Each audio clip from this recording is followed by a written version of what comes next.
इकाई 5 कृषि जंतु विज्ञान एवं सूक्ष्म जीव। कृषि जंतु विज्ञान एवं सूक्ष्म जीव में 20वां भाग है वो प्राणी या जंतु जगत का वर्गीकरण, क्लासिफिकेशन ऑफ एनिमल किंगडम। तो ये होता क्या है, आज संसार में पृथ्वी पर विद्यमान जंतुओं की लगभग 10 लाख विभिन्न जातियों की खोज की जा चुकी है। ठीक है, और विभिन्न जातियों के सदस्यों में उनके स्वभाव एवं अन्य लक्षणों में विभिन्नता पाई जाती है। इस जंतु जगत के विशाल समुदाय के सभी जंतुओं का अध्ययन किसी भी व्यक्ति के लिए कठिन ही नहीं बल्कि असंभव है। अतः कम से कम समय में जंतु जगत के अधिक से अधिक जंतुओं की जानकारी प्राप्त करने के लिए जंतु जगत के विभिन्न जंतुओं को उसकी पारस्परिक समानताओं असमानताओं के आधार पर तुलनात्मक विभाजन करके छोटे बड़े समूहों में बांटा गया है। प्रत्येक समूह को उनके सम्मिलित किए गए जंतुओं की विशेषता के आधार पर एक विशिष्ट नाम दिया गया है। यह विशिष्ट नाम दिया जाता है। इस प्रकार बनाए गए समूहों में प्रत्येक के किसी एक प्रतिनिधित्व सदस्य का अध्ययन करने से उस समूह के समस्त सदस्यों जो सदस्य है उसका सामान्य ज्ञान प्राप्त हो जाता है। इस प्रकार जंतु जातियों की उन समानताओं एवं असमानताओं के आधार पर छोटे बड़े समूहों में बांटने तथा उनको नाम देने की विधि को ही वर्गीकरण कहते हैं। ठीक है, वर्गीकरण तथा इसके सिद्धांतों का अध्ययन वर्गीकी या टैक्सोनॉमी के अंतर्गत किया जाता है, जो जंतु विज्ञान की एक महत्वपूर्ण शाखा है। प्राचीन काल से ही मनुष्य अपने तरीके से जंतुओं को वर्गीकृत करता आ रहा है। ठीक है, ज्ञात जंतुओं के वर्गीकरण करने का प्रयास सर्वप्रथम ग्रीक दार्शनिक अरस्तु है। उन्होंने 384 से 322 BC ने किया। इन्हें जंतु विज्ञान का पिता भी कहा जाता है। अरस्तु ने जंतुओं को रक्त की उपस्थिति तथा अनुपस्थिति के आधार पर महासमूहों में बांटा है। जैसे इसमें महासमूह जिसको कहा गया है उसमें पहला है एनाइमा। तो एनाइमा क्या है, इनमें अकशेरुकी जंतु सम्मिलित थे जिनमें लाल रक्त का अभाव होता है। इस समूह में 5 वर्ग थे। पहला था स्पंज या सिलेंट्रेट, क्रस्टेशिया कीट तथा मकड़ियाँ, सिफेलोपोडा और मोलस्क तथा इकाइनोडर्मेटा। इसी प्रकार दूसरा है इनाइमा। तो इनाइमा क्या है, ये लाल रुधिर वाले तथा कशेरुक जंतु थे। इस महासमूह को पुनः 2 वर्गों में बांटा गया था। पहला था जरायुज और दूसरा था अंडयुज।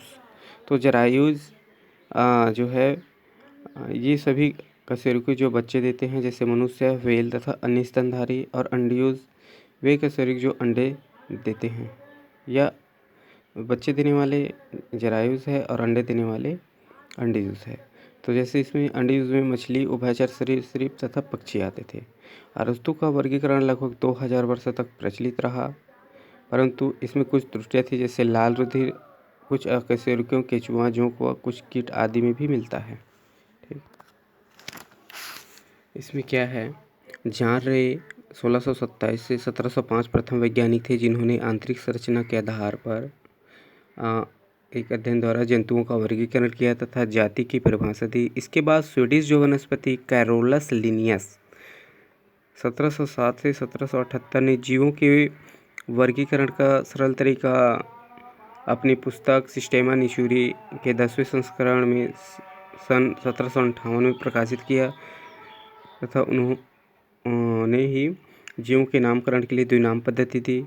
इन्होंने जंतुओं को 6 विभिन्न समूहों में मेलिया, उभयचर, पक्षी, पीसीज, इंसेक्टा, वर्मीज में बांटा। इसके बाद फ्रांसीसी वैज्ञानिक कुवियर 1827 ने जंतुओं को 4 समूह में विभाजित किया, वर्टिब्रेटा, मोलस्का, रेडिएटा और आर्टिकुलेटा। इसके बाद बहुत से वैज्ञानिकों जैसे लेमार्क है 1744 से 1829, ल्यूकार्ट है 1884, एडवर्ड 1855, हिकल 1864 तथा लैनकेस्टर 1877 आदि ने वर्गीकरण की व्यवस्था का विस्तार किया तथा वर्गीकरण के मूल सिद्धांतों को प्रतिपादित किया जो आज सभी प्रयोग में लाए जाते हैं। ठीक है, इसमें जंतु जगत का वर्गीकरण है जो क्लासिफिकेशन ऑफ एनिमल किंगडम, उसमें जंतु जगत का जो वर्गीकरण है उसमें जंतु जातियों का वर्गीकरण आधुनिक रूप से उसकी आकारिकी जो मार्फोलॉजी है, भ्रूण विज्ञान, जीवाश्म विज्ञान तथा विकास के आधार मानकर किया जाता है। ठीक है।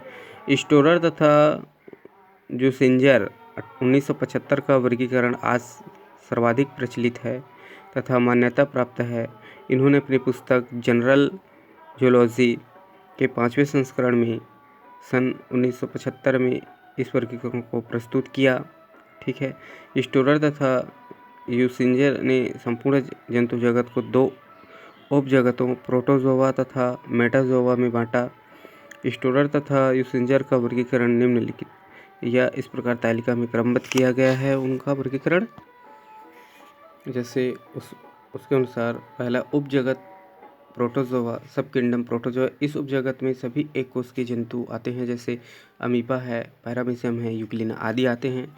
इसी प्रकार दूसरा है उपजगत मेटाजोआ, सब किंगडम मेटाजोआ। तो समस्त बहुकोष के जंतुओं को इस उपजगत में रखा गया है। अत्यधिक जटिलता के कारण उपजगत मेटाजोआ को 3 शाखाओं में बांटते हैं, जैसे मेसोजोआ पहला इसकी शाखा है। इस वर्ग के जंतु सिफेलोपोडा तथा अन्य अकशेरुकी पर जो परजीवी होते हैं। उसका शरीर द्विपार्श्व सममित तथा वर्म की तरह होता है। इसकी जो कोशिकाएं परतों में बटी होती तथा ऊतकों का अभाव होता है। इसकी जो बाहरी सतह पर सिलिया पाए जाते हैं। इनमें सिर्फ एक ही संघ मेसोजोआ आता है। जैसे जंतु जगत में एनिमल किंगडम में उपजगत में यहाँ पर वर्गीकरण जैसे किया गया, इसमें देखते हैं उपजगत प्रोटोजोआ एक कोष के जंतु है, उपजगत मेटाजोआ बहुकोष के जंतु है। ठीक है, ये जंतु जगत के लिए।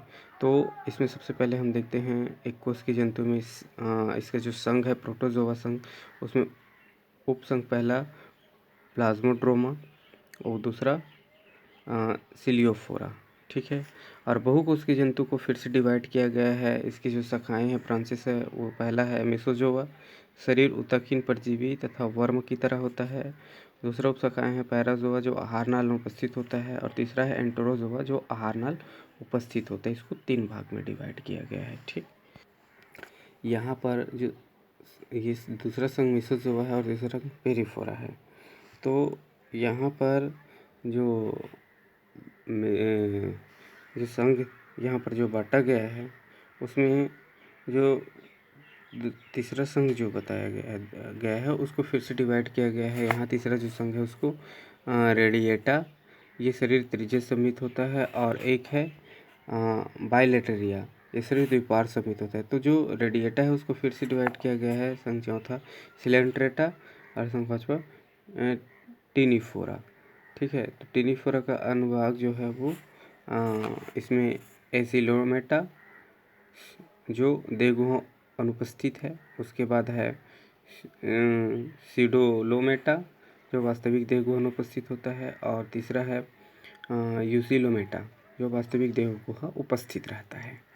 इसके बाद इसका संघ छठवां संघ जो है प्लेटीहेलमिन्थेस, सातवां संघ है निमेटियानिया, आठवां संघ है एंड्रोप्रोक्टा, नौवां संघ है एस्केलेहेमिन्थेस, 10वां संघ है एकेलेंथोसिफेला, और 11वां संघ ब्रायोजोआ, 12वां संघ फोरोनिडा, 13वां जो संघ है वो है ब्राइकियोपोडा, चौथा मोलस्का, 15वां जो है एनेलिडा, 16वां जो है साइपनकुलाइडिया, और 17वां जो है एकीयूराइडिया, और 18वां जो है प्रिएपुलाइडिया, और 19वां है आर्थ्रोपोडा, 20वां है जो पेंटास्टोमेटा, 21वां जो है वो है टर्मिडग्रिडा, और 22वां है चिटोंगनाथा, और 23वां है इकाइनोडर्मेटा, 24वां जो संघ है पोगोनोफेरा, 25वां संघ है हेमिकार्डेटा, और 26वां संघ है कार्डेटा। तो इस प्रकार इसको बांटा गया है।